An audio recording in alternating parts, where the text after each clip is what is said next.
ఊహలకే కాదు, నిజ జీవితానికి అద్దం పట్టే కథలు.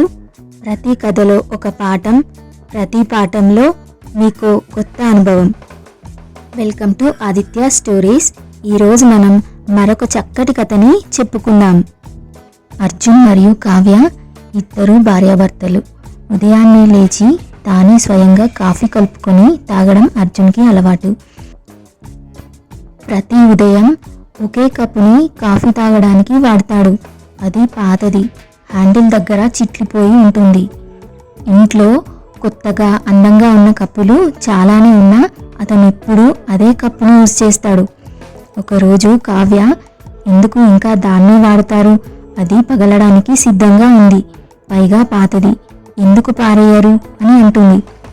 అర్జున్ సున్నితంగా చిరునవ్వుతో, ఈ కప్పు నా పుట్టినరోజున నా కుమార్తె ఇచ్చింది. బయటకి చిట్లిపోయి ఉండొచ్చు, పాడైపోవచ్చు, కానీ లోపల ఇంకా వెచ్చదనాన్ని అలాగే ఉంచుతుంది. ప్రతిదీ చిట్లిందని విరిగిందని పారేయాల్సిన అవసరం లేదు. కొన్ని వస్తువులు ప్రేమతో నిండి ఉంటాయి.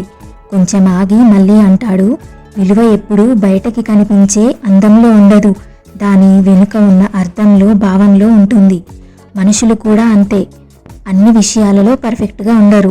ప్రతి ఒక్కరికి ఏదో ఒక లోపం ఉంటుంది, బలహీనత ఉంటుంది. అంత మాత్రాన వారిని దూరం పెట్టాల్సిన పని లేదు.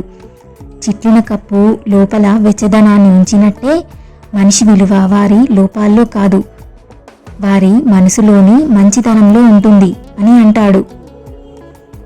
ఈ వీడియో మీకు నచ్చినట్లయితే లైక్ చేయండి, షేర్ చేయండి.